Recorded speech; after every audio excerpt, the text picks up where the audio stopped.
प्यारे विद्यार्थियों, साथियों, आज हम बात करेंगे राजनीति विज्ञान की महत्वपूर्ण अवधारणा राइट्स, अधिकार। मैंने राजनीति विज्ञान से संबंधित और भी जो अवधारणाएं थी, जिनमें से काफ़ी अवधारणाएं मैंने अपलोड कर दी हैं, जैसे शक्ति, सत्ता, वैधता, राजनीतिक विकास, राजनीतिक आधुनिकीकरण, राजनीतिक संस्कृति, राजनीतिक सहभागिता इत्यादि अनेकों अवधारणाएं हैं जो कि मैंने मेरे प्यारे विद्यार्थियों के लिए मेरे यूट्यूब चैनल पर अपलोड कर दी हैं। शेष कुछ अवधारणाएं बची हुई हैं, उनको हम आज से प्रारंभ कर रहे हैं। अब राजनीति विज्ञान में जितनी भी महत्वपूर्ण अवधारणाएं हैं, उन सभी को मैं क्रमबद्ध रूप में मेरे प्राणों से प्यारे विद्यार्थियों के लिए अपलोड करूंगा। डियर स्टूडेंट्स, मैं मेरे यूट्यूब चैनल पर राजनीति विज्ञान का संपूर्ण पाठ्यक्रम आपके लिए अपलोड करूंगा और मैं इस रूप में समझाऊंगा कि आपको इधर उधर भटकने की कतई आवश्यकता नहीं है। तो आज से हम किसको प्रारंभ कर रहे हैं? राजनीति ज्ञान की महत्वपूर्ण अवधारणाएं, जिसमें सबसे पहले हम किसको ले रहे हैं? अधिकार को ले रहे हैं। यस, अधिकार के संबंध में 3 बातें लेंगे आज हम। अधिकार किसे कहते हैं, इसका अर्थ, परिभाषा, और अधिकारों की क्या तत्व या विशेषताएं हैं और अधिकारों का क्या स्वरूप है। अर्थात आज के लेक्चर में हम अधिकार से संबंधित 3 बातें लेंगे। अधिकार का अर्थ, इसकी विशेषताएं या तत्व और इसका स्वरूप। प्राणों से प्यारे विद्यार्थियों, आधुनिक जगत में मैंने देखा है कि सभी व्यक्ति अधिकारों की बात करते हैं, परंतु कितने लोगों को मालूम होगा कि अधिकार कहते किसे हैं? डियर स्टूडेंट्स, मैं इसी बात को ध्यान में रखते हुए अधिकारों का अर्थ इस रूप में समझाऊंगा कि न केवल राजनीति विज्ञान के विद्यार्थी बल्कि जनसाधारण भी इसके अभिप्राय को बेहतर तरीके से समझ सके। तो सर्वप्रथम मेरे प्राणों से प्यारे विद्यार्थी, प्रतिदिन जो हम एक लेक्चर हमारे यूट्यूब चैनल पर अपलोड करते हैं, उसकी जानकारी आपको हो सके, इसके लिए हमारे यूट्यूब चैनल को सब्सक्राइब अवश्य कीजिएगा। आशा करता हूँ आपने सब्सक्राइब कर दिया होगा। Thank you very much, thank you very much. Yes, ध्यान दें, अधिकार का अर्थ, तत्व या विशेषताएं और इसका स्वरूप, 3 बातें लेंगे। डियर स्टूडेंट्स, सामान्य से रूप में आपको मैं बताऊं कि वास्तव में अधिकार राज्य के द्वारा व्यक्तियों को दी जाने वाली वे सुविधाएं हैं जिनसे व्यक्ति के व्यक्तित्व का विकास होता है। दूसरे शब्दों में, राज्य के द्वारा व्यक्तियों को दी जाने वाली वे सुविधाएं हैं जिससे व्यक्ति का आत्म विकास होता है। क्या बोला मैंने? जिससे व्यक्ति का आत्म विकास होता है। वास्तव में अधिकार के अर्थ को ठीक से समझें, इसके लिए मैं प्रारंभ में ही यहां डायग्राम बनाया है। इस डायग्राम से आप इसे बेहतर तरीके से समझ सकते हैं। कैसे भाई? वास्तव में अधिकार को समझें कि अधिकार क्या है। What do you means by rights? अधिकार कहते किसे हैं? अधिकार से आप क्या समझते हैं? तो वास्तव में इसके लिए हमें ये बात उठानी होगी क्या, कि व्यक्ति और राज्य का जो आपसी संबंध होता है, यह संबंध 2 तरफा होता है। अर्थात व्यक्ति और राज्य के संबंध को हम 2 रूप में समझ सकते हैं। 2 रूप क्या होंगे? एक तो ये कि व्यक्ति को राज्य से क्या क्या प्राप्त करना चाहिए, और दूसरा ये कि व्यक्ति को राज्य के लिए क्या करना चाहिए। देखो, इसको समझना है, ये बात स्पष्ट होगी तो मैं दावे से कहता हूं अधिकारों की अवधारणा आप इतने बेहतर तरीके से समझेंगे आपको परेशानी नहीं आएगी। मैं फिर से बोल रहा हूँ, आप ध्यान दें। डायग्राम क्या बनाया मैंने, एक तरफ व्यक्ति, दूसरी तरफ राज्य। भाई आप अधिकारों की बात कर रहे हैं, तो अधिकार तो वही सुविधाएं होती हैं जिन सुविधाओं को राज्य के द्वारा मान्यता दी जाती है। केवल वो अधिकार होंगे बस जिन सुविधाओं को राज्य के द्वारा मान्यता दी जाती है। इसके लिए व्यक्ति के आत्म विकास के लिए, व्यक्ति के व्यक्तित्व के विकास के लिए जो सुविधाएं राज्य के द्वारा दी जाती हैं, जिन सुविधाओं को राज्य के द्वारा मान्यता दी जाती है, केवल वही अधिकार होते हैं, बाकी अधिकारों की श्रेणी में नहीं आते हैं।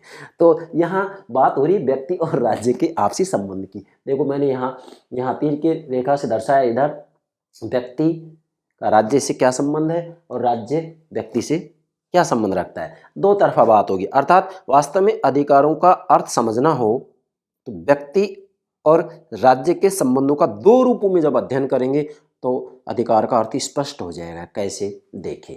सबसे पहले इधर आइए कि सबसे पहले तो ये देखेंगे कि व्यक्ति को राज्य से क्या क्या प्राप्त करना चाहिए, क्या क्या प्राप्त होता है। व्यक्ति को राज्य से क्या प्राप्त होता है, मैंने यहां लिखा क्या प्राप्त होता है, आप लिख सकते हैं क्या प्राप्त होता है, नोट कीजिएगा क्या प्राप्त होता है। अब व्यक्ति को राज्य से जो प्राप्त होता है वह ही अधिकार कहलाता है। प्राप्त क्या होगा, प्राप्त ये होगा कि भाई व्यक्ति के व्यक्तित्व का विकास हो सके, व्यक्ति का आत्म विकास हो सके, हैं, ऐसी सुविधाएं राज्य के द्वारा दी जानी चाहिए और दी जाती हैं सभी देशों के द्वारा किसी न किसी रूप में। जितने भी लोकतांत्रिक शासन प्रणाली वाले देश हैं उनमें राज्य के द्वारा व्यक्ति की व्यक्तित्व का विकास हो सके ऐसी सुविधाएं दी जाती हैं। जैसे हमारे भारत में संविधान के भाग 3 के अंतर्गत अधिकारों की चर्चा की गई है जिनको मौलिक अधिकार कहा जाता है। एक बात तो ये होगी। दूसरा क्या कि यहां दूसरी बात है कि व्यक्ति, देखो ध्यान देंगे, व्यक्ति को राज्य के प्रति क्या करना चाहिए। देखिएगा यहां ये रेखा का निशान मैंने इधर से दिखाया है कि राज्य से व्यक्ति को क्या प्राप्त होता है, ये तो अधिकार होगा। और दूसरी तरफ क्या है ये कि व्यक्ति को राज्य के प्रति क्या करना चाहिए, ये इसका कर्तव्य होगा। ये क्या होगा, इसका कर्तव्य होगा। तो वास्तव में अधिकार और कर्तव्य की अवधारणा एक दूसरे से संबंधित है।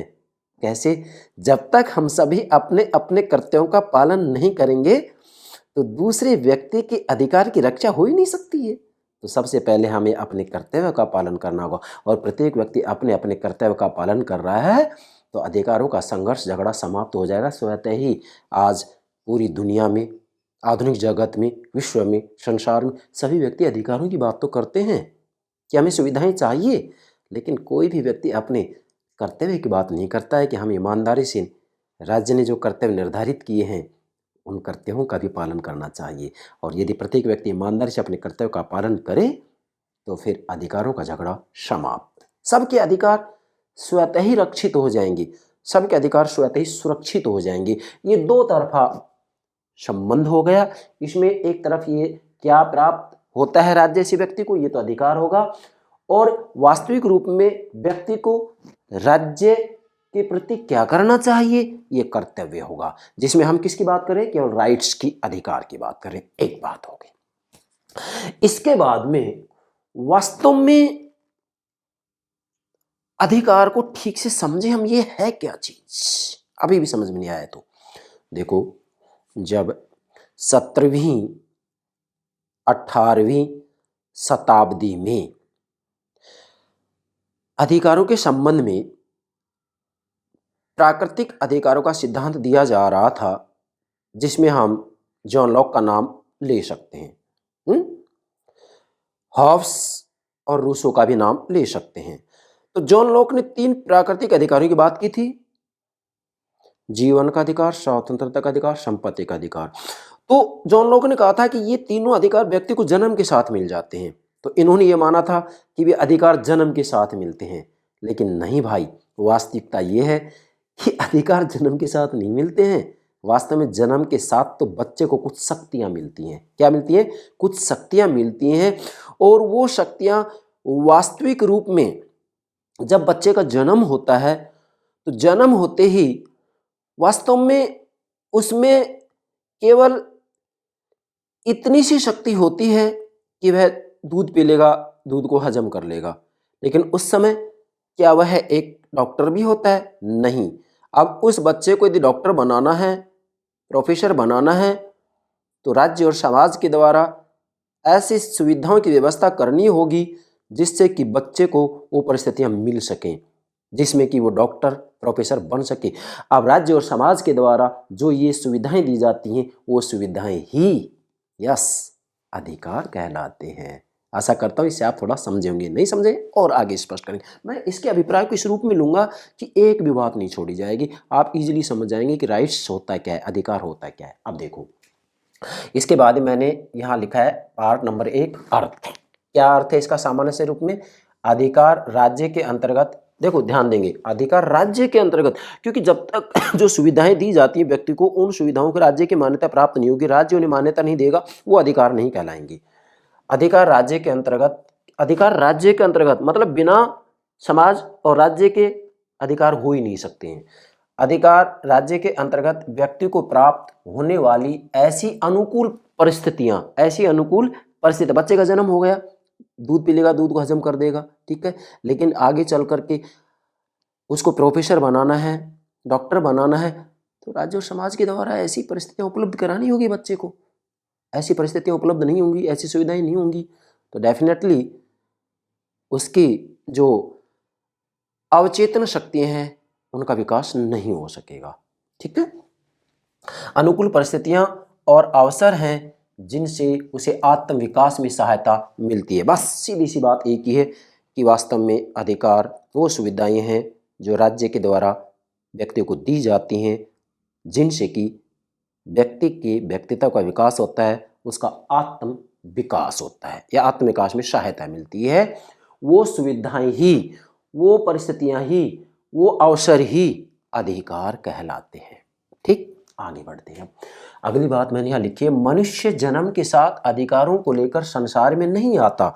जैसे कि जो लोग कहते हैं कि व्यक्ति या बच्चे को जन्म के साथ ही 3 अधिकार मिल जाते हैं, जीवन का अधिकार, स्वतंत्रता का अधिकार और संपत्ति का अधिकार। जॉन लॉक ने कहा है, जॉन लॉक ने 3 प्राकृतिक अधिकारों की चर्चा खुल करके की है अपनी पुस्तक शासन पर 2 निबंध के अंतर्गत। हैं जॉन लॉक एक जो कि अनुबंधवादी विचारक हैं, सामाजिक समझौतावादी विचारक हैं, संविदावादी विचारक हैं। महत्वपूर्ण 3 ही है, हॉब्स, लॉक और रूसो। वैसे तो हॉब्स और जो है रूसो और जॉन लॉक वास्तविक रूप में तीनों ने ही किसी न किसी रूप में प्राकृतिक अधिकारों की चर्चा की है 17वीं 18वीं शताब्दी के अंतर्गत, लेकिन ये वास्तविकता नहीं है। वास्तविकता क्या है, मैंने यहाँ लिखा है, बल्कि मतलब अधिकारों को लेकर संसार में नहीं आता है, बल्कि कुछ शक्तियों को लेकर के बच्चा उत्पन्न होता है। आप समझ रहे हैं इसको, कुछ शक्तियों को लेकर बच्चा उत्पन्न होता है। कैसे? जैसे एक नवजात शिशु है, तो उस नवजात शिशु में वास्तविक रूप में दूध हजम करने की शक्ति है, दूध पी लेगा, दूध हजम हो जाएगा। ये जो शक्ति है वास्तविक रूप में विकसित रूप में है, विकसित रूप में, परंतु फिर क्या है, कुछ शक्तियां अविकसित रूप में होती हैं। अब इसी बच्चे में, इस नवजात शिशु में भाई दूध को हजम करने की जो शक्ति है वो तो विकसित रूप में है डेफिनेटली। चाहे राज्य समाज कोई व्यवस्था करे या ना करे, डेफिनेटली दूध हजम होगा, पचेगा, ठीक है। उसको कोई बीमारी है तो उसका ट्रीटमेंट किया जाएगा, लेकिन वास्तविक रूप में उस बच्चे में जो ये दूध हजम करने की शक्ति है विकसित रूप में है, परंतु कुछ शक्तियां अविकसित रूप में होती हैं, कुछ शक्तियां उसमें अविकसित रूप में होती हैं। कैसे? जैसे व्यापार, वाणिज्य, या भविष्य में जाकर के वह दार्शनिक बने, डॉक्टर बने, हैं, इंजीनियर बने, प्रोफेसर बने।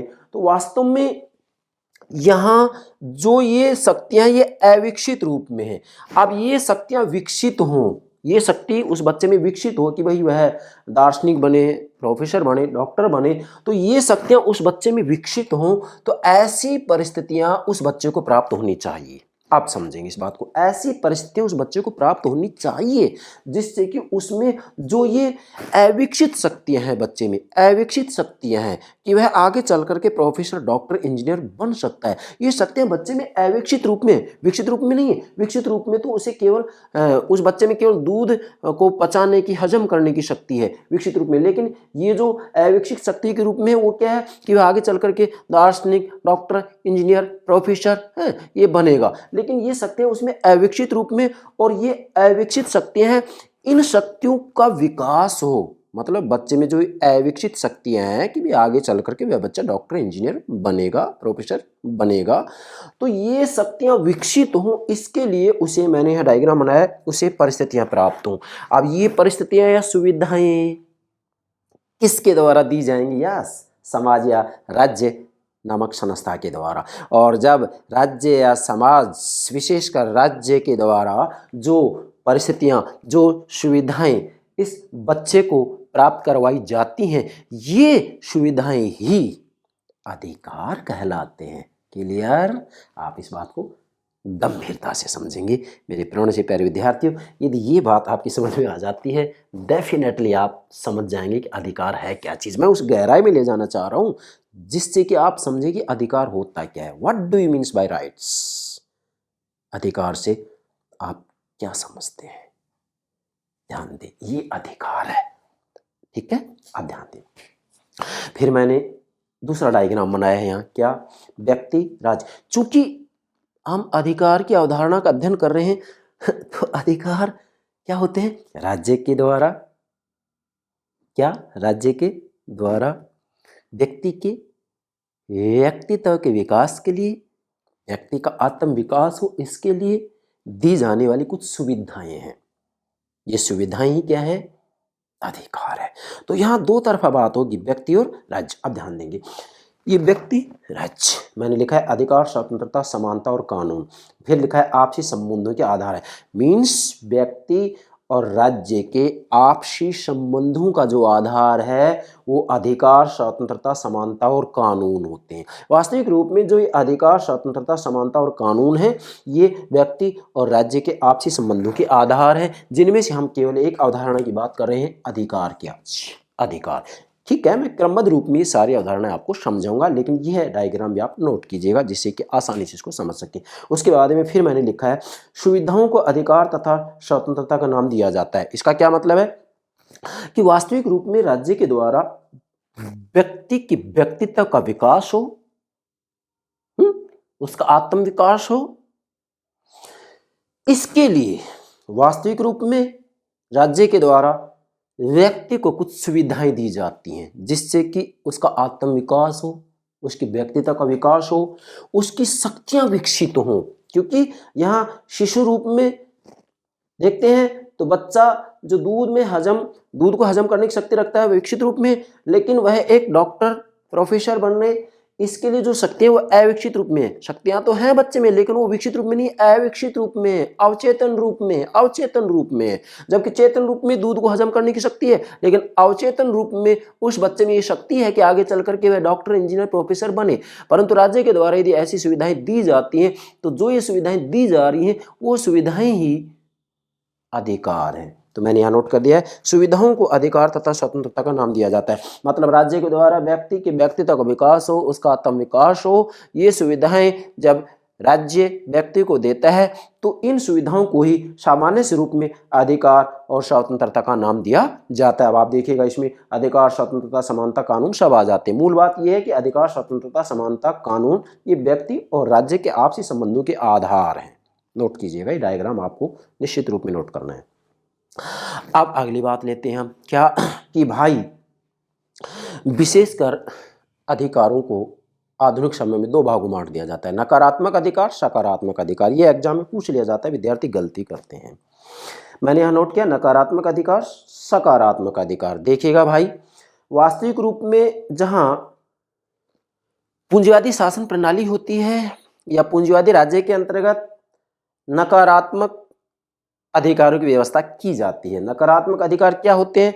नकारात्मक अधिकार का मतलब होता है कि वास्तविक रूप में यहाँ व्यक्ति की गतिविधियों पर कोई प्रतिबंध नहीं होता है। व्यक्ति की गतिविधियों पर कोई प्रतिबंध नहीं होता है। कैसे? जैसे मान लीजिएगा यहाँ विचार और अभिव्यक्ति का जो अधिकार दिया जाता है, इसमें व्यक्ति को पूर्ण स्वतंत्रता होती है, किसी भी रूप में कोई प्रतिबंध नहीं होगा। परंतु सकारात्मक अधिकार कहाँ प्राप्त होंगे? समाजवादी राज्य के अंतर्गत सकारात्मक अधिकारों की व्यवस्था की जाती है। और इसका मतलब क्या होता है कि आत्म विकास के लिए राज्य ने क्या व्यवस्था की है? मतलब व्यक्ति के व्यक्तित्व का विकास हो, उसका आत्म विकास हो, इसके लिए राज्य ने क्या क्या व्यवस्था की है? राज्य व्यक्ति के व्यक्तित्व के विकास के लिए, उसके आत्म विकास के लिए जो जो व्यवस्था करता है वो व्यवस्थाएं वास्तविक रूप में सकारात्मक अधिकार की गिनती में आते हैं। जैसे रोजगार की व्यवस्था करना, चिकित्सा की व्यवस्था करना। मतलब रोजगार का अधिकार है, चिकित्सा का अधिकार हो, ये जो अधिकार दिए जाते हैं ऐसे अधिकार सकारात्मक अधिकार की गिनती में आते हैं। तो मुख्यतः अधिकारों को दो भागों में बांटा जाता है, नकारात्मक अधिकार, सकारात्मक अधिकार। मैंने इसका एक एग्जाम्पल दे दिया है, नोट कीजिएगा। ठीक है, आगे बढ़े। इसके बाद में लेते हैं हम विद्वानों ने अधिकारों की क्या परिभाषा दी है। ये सामान्य अर्थ हो गया, आशा करता हूँ ये बात क्लियर हो गई होगी। यहाँ तक मैं सभी महत्वपूर्ण बातें आपको समझाऊंगा। अब परिभाषाओं की बात आती, परिभाषाओं में कोई नई बात नहीं आएगी। यहाँ आपने जो समझा है वही बातें विद्वानों के द्वारा कही जाएंगी। और मैंने यहाँ जो महत्वपूर्ण विद्वान है तीन, बोसांके, ग्रीन और लास्की, इनकी परिभाषाएं नोट कर दी हैं। आप नोट कीजिएगा, एग्जाम में किसी न किसी को पूछ ली जाती हैं। पहली जो परिभाषा है वह बोसांके के शब्दों में क्या करे, बोसांके, अधिकार वह दावा है। नोट कीजिएगा, अधिकार वह दावा है। इधर देखिए, अधिकार वह दावा, व्यक्ति राज्य के प्रति दावा करेगा। ये यहाँ मैंने लिखा ना, क्या प्राप्त होता है व्यक्ति को, राज्य से क्या प्राप्त होता है, जो प्राप्त होता है वही अधिकार है। तो अधिकार वह दावा है जिसे समाज स्वीकार करता है और राज्य लागू करता है। यस, बिना समाज के अधिकार हो ही नहीं सकते। नहीं, अरस्तु ने कहा था कि जो व्यक्ति ये कहे कि मुझे राज्य और समाज की कोई ज़रूरत नहीं है, तो वह व्यक्ति नहीं है। वह व्यक्ति या तो यस पशु है या फिर वह देवता है। क्यों? क्योंकि बिना समाज के व्यक्ति रह ही नहीं सकता है। केवल देवता और पशु बिना समाज या राज्य के रह सकते हैं, लेकिन मनुष्य नहीं रह सकता। तो ये वही बात आ रही, ध्यान देंगे। अधिकार वह दावा है जिसे समाज स्वीकार करता है और राज्य लागू करता है, राज्य लागू करता है। ग्रीन क्या कह रहे हैं, ध्यान दें, थॉमस हिल ग्रीन पूरा नाम है, एच ग्रीन, थॉमस हिल ग्रीन। ग्रीन कह रहे हैं अधिकार वह शक्ति है, यस, अधिकार वह शक्ति है। देखो इधर क्या प्राप्त होता है, अधिकार वह शक्ति है जिसकी मांग और मान्यता लोक कल्याण के लिए होती है, जिसकी मांग और मान्यता लोक कल्याण के लिए होती है। कौन कह रहे हैं, टी.एच. ग्रीन। और लास्की, इन्होंने अपनी पुस्तक ग्रामर ऑफ पॉलिटिक्स में ये बात कही है, राजनीति का व्याकरण। इनकी पुस्तक का नाम क्या है, राजनीति का व्याकरण। क्या करें, अधिकार वास्तव में सामाजिक जीवन की वे परिस्थितियां हैं जिनके बिना कोई भी मनुष्य अपना वास्तविक विकास नहीं कर सकता। मतलब यहाँ लास्की का कहना ये है कि वे अधिकार वास्तव में सामाजिक जीवन की वे परिस्थितियां हैं जिनके बिना कोई भी मनुष्य अपना वास्तविक विकास नहीं कर सकता।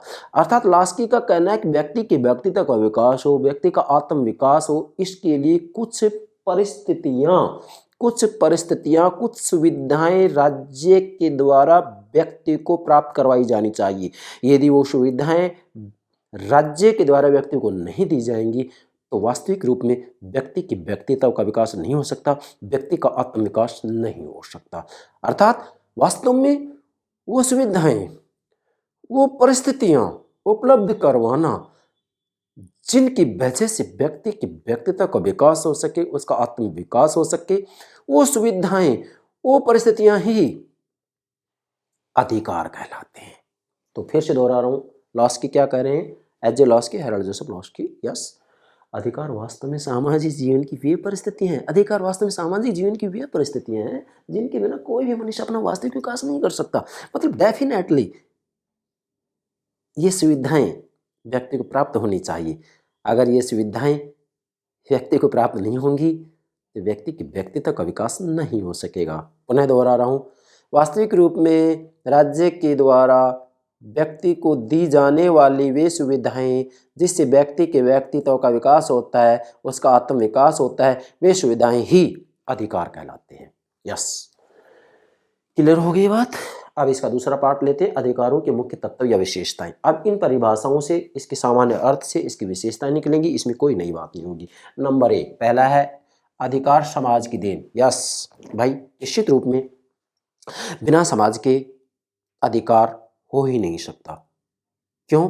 क्योंकि जब तक एक व्यवस्थित समाज नहीं होगा तब तक राज्य नामक संस्था नहीं होगी। भाई, समाज का व्यवस्थित रूप ही राज्य कहलाता है। तो बिना राज्य और समाज के अधिकार हो ही नहीं सकते। ठीक है, तो मैंने लिखा अधिकार समाज की देन है। यहाँ एक महत्वपूर्ण कोटेशन लास्की कह रहे हैं कि हमारे अधिकार समाज से अलग नहीं है। लास्की क्या कह रहे हैं कि हमारे अधिकार समाज से अलग नहीं है। मतलब यदि समाज नहीं है, बिना समाज के, बिना सोशल सिस्टम के समाज व्यवस्था का अधिकार हो ही नहीं सकते। ठीक है, जैसा कि अरस्तु ने भी कहा था। अरस्तु ने क्या कहा था? अधिकार के बारे में नहीं कह रहे, लेकिन वो ये तो कह रहे हैं कि जो व्यक्ति ये कहता है कि मुझे राज्य और समाज की कोई आवश्यकता नहीं है, तो वह व्यक्ति नहीं है, वह या तो देवता है, ईश्वर है, या वह जानवर है, पशु है। क्यों? क्योंकि मनुष्य बिना समाज और राज्य के रह ही नहीं सकता है। यश दूसरी जो विशेषता है तत्व क्या है? अधिकार गतिशील होते हैं। हाँ, ये बात सत्य है कि समय और परिस्थिति के हिसाब से अधिकारों में परिवर्तन होता है। अधिकार जड़ नहीं है, अधिकार की अवधारणा जड़ नहीं है, इसमें समय के हिसाब से परिवर्तन होता रहता है। फिर यहाँ लॉस्की कह रहे हैं इसमें भी कि उनके रूप में समय तथा स्थान के साथ परिवर्तन होता है। लॉस्की क्या करें? उनके रूप में मतलब अधिकारों के रूप में है, अधिकारों के रूप में समय तथा स्थान के साथ परिवर्तन होता है, मतलब समय और स्थान के हिसाब से अधिकारों में परिवर्तन होता रहता है। इसलिए अधिकार क्या होते हैं? गतिशील होते हैं, जड़ नहीं होते हैं।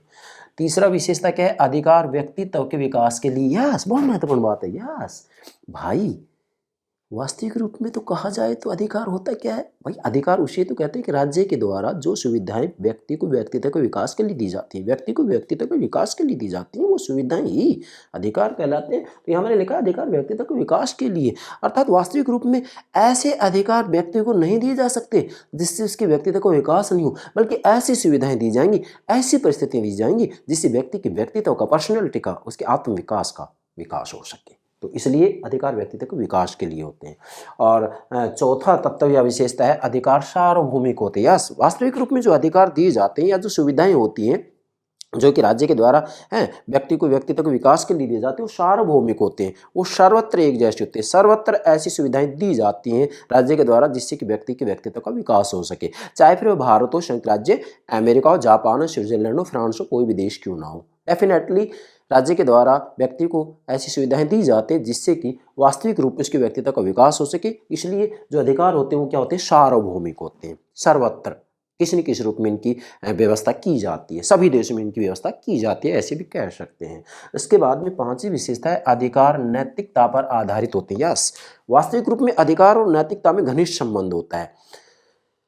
व्यक्ति को कोई भी ऐसा अधिकार नहीं दिया जा सकता जिससे उसके व्यक्तित्व का विकास अवरुद्ध हो। जैसे किसी भी व्यक्ति को यह अधिकार नहीं दिया जा सकता कि वह चोरी करे, हत्या करे। मैंने यहाँ लिखा है चोरी हत्या का अधिकार नहीं दिया जा सकता। क्यों? क्योंकि ये नैतिकता के विरुद्ध है, इसलिए अधिकार नैतिकता पर आधारित होते हैं। नैतिकता के विरुद्ध कोई अधिकार नहीं होता है। ऐसा कोई अधिकार व्यक्ति को नहीं दिया जा सकता जो अनैतिक होता है, इसलिए आप कहेंगे अधिकार नैतिकता पर आधारित होते हैं। यश, आगे बढ़े। पांचवा तत्व या विशेषता है अधिकारियों की रक्षा राज्य द्वारा होती है। हाँ,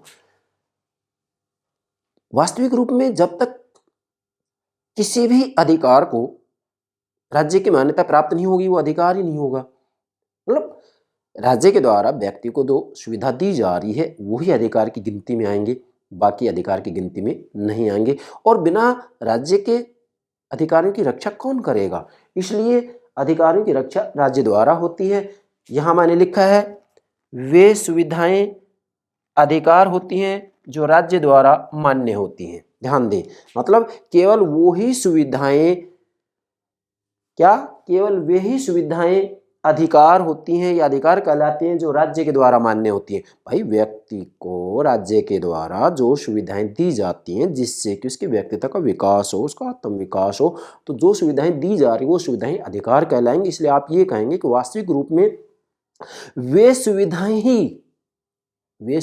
ही अधिकार कहलाते हैं जो राज्य के द्वारा मान्य होते हैं, जिनको राज्य के द्वारा मान्यता दी जाती, केवल वो अधिकार की गिनती में आएंगे, बाकी अधिकार की गिनती में नहीं आएंगे। इसलिए मैंने स्पष्ट रूप में यहाँ लिखा है इस छठी विशेषता के सामने कि वे, मैंने शॉर्ट में लिखा है, कोई बात नहीं, आप लिखो वे मतलब सुविधाएं, वे सुविधाएं मतलब अधिकार, वे सुविधाएं अधिकार कहलाते हैं। नोट कीजिएगा, वे सुविधाएं अधिकार कहलाते हैं जो राज्य द्वारा मान्य होते हैं। बस इसलिए बिंदु क्या बन रहा है? अधिकारियों की रक्षा राज्य द्वारा होती है। ठीक है, बिना राज्य के अधिकार हो ही नहीं सकते।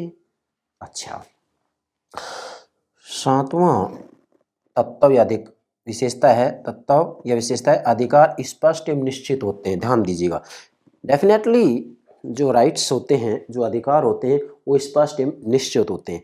आधुनिक समय में आप देखिएगा सभी देशों के संविधानों में किसी न किसी रूप में अधिकारों की स्पष्ट रूप में व्यवस्था कर दी जाती है। मैंने यहाँ लिखा संविधानों में, अर्थात वास्तविक रूप में संविधानों के अंतर्गत किसी न किसी रूप में अधिकारों की जो है स्पष्टता के साथ, निश्चितता के साथ व्यवस्था कर दी जाती है। जैसे भारतीय संविधान के भाग 3 के अंतर्गत मौलिक अधिकारों की चर्चा की गई है। तो राइट्स ही तो है ये, फंडामेंटल राइट्स हैं। इसके अंतर्गत मैं आपको बताऊंगा, जब अलग से एक वीडियो अपलोड करूंगा अधिकारों के वर्गीकरण के ऊपर, तो उसमें वास्तविक रूप में अधिकारों को कितने प्रकार पाए जाते हैं, सारी बातें मैं आपको समझाऊंगा। तो यहाँ तक केवल इतना ध्यान रखेंगे, अधिकार स्पष्ट एवं निश्चित होते हैं जिनका एक उल्लेख संविधान में कर दिया जाता है। और अंतिम 8वां तत्व या विशेषता है, अधिकारों का संबंध लोकहित से होता है। यस, डेफिनेटली अधिकारों का संबंध लोकहित से होता है। इसका भावार्थ वास्तविक रूप में ये होगा कि भाई प्रत्येक व्यक्ति यदि अपना अधिकार सुरक्षित रखना चाहता है तो इसके लिए उसे दूसरे व्यक्तियों के अधिकारों में भी हस्तक्षेप नहीं करना चाहिए। इसका मतलब ये है कि अधिकार के साथ कर्तव्य की धारणा जुड़ी हुई है। जैसे H.J. लॉस की, हेरल्ड जोसेफ लॉस की कहा करते थे कि मेरे पास एक केक है, एक ब्रेड है, एक रोटी है, और मेरा पड़ोसी यदि भूखा सो रहा है तो मेरा ये कर्तव्य है कि मैं उस केक में से आधी केक मेरे पड़ोसी को दूं। मुझे ये अधिकार नहीं है कि मैं उस केक को अकेला खाऊं। अर्थात मेरा पड़ोसी यदि भूखा सो रहा है और मेरे पास एक केक है, एक रोटी है, ब्रेड है, तो उसमें से आधी रोटी, ब्रेड, केक उस व्यक्ति को दूं, ये मेरा कर्तव्य है। तो कहने का भावार्थ ये है कि अधिकार और कर्तव्य की अवधारणा एक दूसरे से संबंधित है। प्रत्येक व्यक्ति अपने अपने कर्तव्य का पालन कर रहा है तो सभी व्यक्तियों के अधिकार स्वतः सुरक्षित हो जाएंगे। और प्रत्येक व्यक्ति केवल अधिकारों के लिए संघर्ष करता है, कर्तव्यों का पालन नहीं करता है, तो डेफिनेटली अधिकार भी रक्षित नहीं हो सकते। आधुनिक दुनिया में यही समस्या है कि सभी व्यक्ति केवल अधिकार की बात करते हैं, कर्तव्य की बात कोई भी नहीं करता है। जबकि सच्चाई ये है कि सभी व्यक्तियों को अपने अपने कर्तव्यों का पालन करना चाहिए। सभी व्यक्ति अपने अपने कर्तव्यों का पालन करते हैं तो डेफिनेटली अधिकार स्वतः ही पालित होंगे, अधिकार स्वतः ही रक्षित होंगे। ये हो गए यहाँ 8वां विशेषता, जिसमें यहाँ एक विद्वान है, नोट कीजिएगा, विल्डे आधा है, विल्डे कह रहे हैं केवल कर्तव्यों के संसार में अधिकारों का महत्व है। क्या कह रहे हैं ये? केवल कर्तव्यों के संसार में अधिकारों का महत्व है। 8वें बिंदु में लिखेंगे ये, केवल कर्तव्यों के संसार में अधिकारों का महत्व है। मतलब वास्तविक रूप में अगर कर्तव्यों का पालन किया जाता है तो अधिकारों का महत्व है, और यदि कर्तव्यों का पालन नहीं किया जाता है तो अधिकारों का महत्व नहीं है, वो रक्षित हो ही नहीं सकते। मैं बार बार ये बात कह रहा हूँ। प्रत्येक व्यक्ति ईमानदारी से अपने अपने कर्तव्य का पालन करे तो डेफिनेटली अधिकार रक्षित होंगे, सुरक्षित होंगे। ठीक है, किसने कही बात? विल्डे ने कही, नोट कीजिएगा। अब इसका तीसरा पार्ट लेते हैं, अधिकारों का स्वरूप। नोट कीजिएगा, अधिकारों का स्वरूप मतलब जो ये राइट्स होते हैं, क्या राइट्स